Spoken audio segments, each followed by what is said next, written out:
सुनेंगे, लेकिन एक चौपाई जरूर याद करिए, जीवन में उसको अपने पे यूज करिए, प्रयोग करिए उसका, और एक बड़ी आपको शांति मिलेगी जब उस चौपाई को अपने में प्रयोग करेंगे। न कोई पूजा करो, न हवन करो, न सत्यनारायण कथा, न हवन, न पूजन, न अनुष्ठान, न को नहीं, किसी भी देवता का कोई पूजन न करिए, अगरबत्ती भी नहीं लगाइए, लेकिन जो हम चौपाई बताए अगर वो आप करने लगे तो संसार में जितने तीर्थ सबको फल। बताइए कितना बाबा गोस्वामी जी ने कितना बढ़िया ऑप्शन दिया है हम लोगों को, लेकिन हम लोग इतने दुष्ट प्रकृति के हैं कि करते नहीं है। प्रकृति से खिलवाड़ करते हैं हम लोग, प्रकृति को बदलना चाहते हैं हम लोग, और बदल भी दिया लोगों ने। हाँ, पहले आलू की एक फसल होती थी, अब 2 करने लगे। हाँ? धान की एक फसल होती बिहार में 3 करने लगे, मक्का 1 दय होती 3 दय करने लगे। देखो, फिर प्रकृति को आई गुस्सा, और जब गुस्सा आई तो फिर मुंह दिखावे लायक नहीं रह गए। 2019 में मुंह बांधे बांधे घूमे, मुंह दिखावे लायक नहीं रहे। कितने कुकर्म करे थे संसार के लोगन ने, तो मुंह नहीं दिखाई पाए एक दूसरे का। हाँ, चाहो जितो प्रेमी हो घूम के ठाड़े, हाँ भैया चलो ठीक फिर मिले। हाँ? और हम जब भयंकर कोरोना था उस समय भागवत बोल रहे थे जी, हमने नहीं बंद करी, बड़े लोगों की बोलो को नहीं है,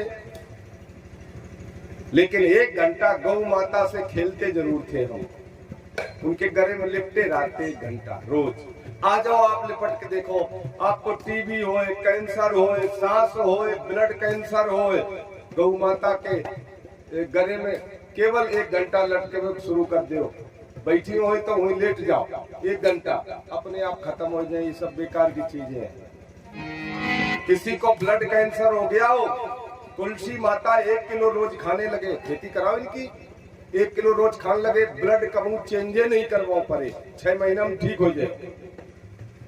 कहाँ मारे मारे घूम रहे हैं हम लोग, हमने कही नहीं। हाँ, मेडिकल लाइन भी हम जानते हैं, शऊरदार है ना इसलिए। और अंत में एक पंक्ति पढ़ के जा रहा हूं, उसको जरूर हो सके तो निभाइए, और नहीं तो फिर कोई बातें नहीं है। परहित सरस धर्म नहीं भाई, पर पीड़ा समो नहीं अधमाई। यही एक ऐसी चौपाई है जो समस्त पूजा पाठ पठन पे ऊपर है। परहित सरस, दुनिया में सब करना, किसी का दिल नहीं दुखाना करना।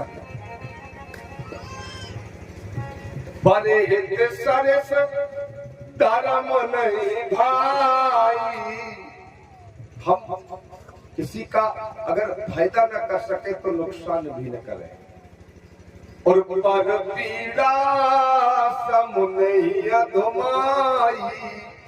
दूसरे का अगर हम निरंतर हित करने लगे तो फिर हमें पूजा पाठ की आवश्यकता नहीं है, हमें वो सब पुण्य प्राप्त होंगे।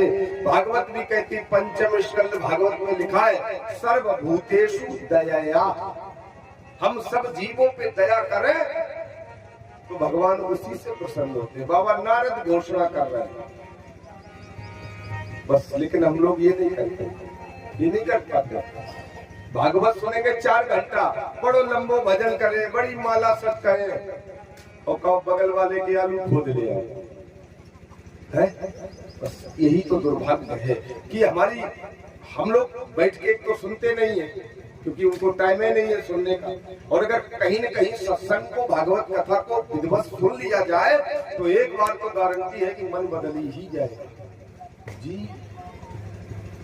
और नहीं तो फिर बेईमानी, चोरी, लूट कर जाओ, घर वाले को खूब खवाए रहो, अंत में तुम ही भोगे हो, तुम ही नहीं भोगे हो। और का मिले है, मौत की गाड़ी में जब सोना होगा, तकिया न होगी, ना बिछौना होगा।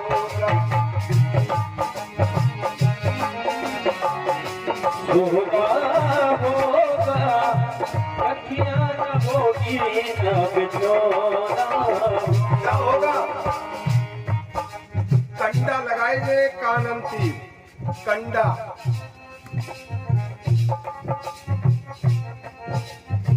और पैर बांधे दे, हाथ बांधे दे। मौत की गाड़ी में जब सोना होगा, तकिया न होगी, न बिछौना होगा। और बस शमशान का एक छोटा, बस शमशान का एक छोटा कोना होगा। बस एक जगह बार भेजे, तकिया न होगी, न बिछौना होगा।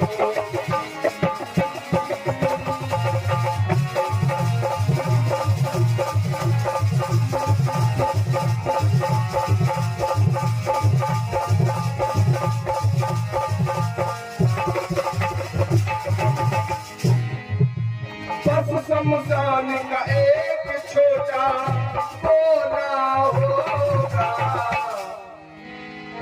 तकिया न होगी, न बिछौना होगा।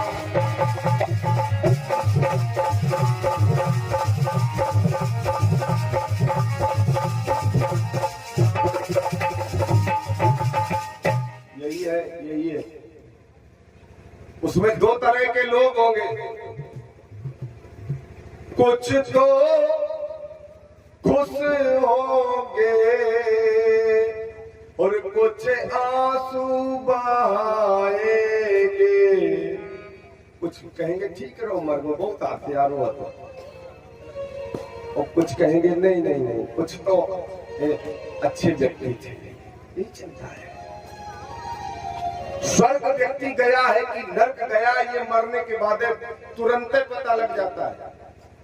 अगर 90% लोग दुखी हो तो समझ लो वो स्वर्ग गया है, और 90% खुश हो तो समझो यू नरक में गो। हाँ, पहचान है, ठीक है। और इन 7-8 दिनों में हम लोगों से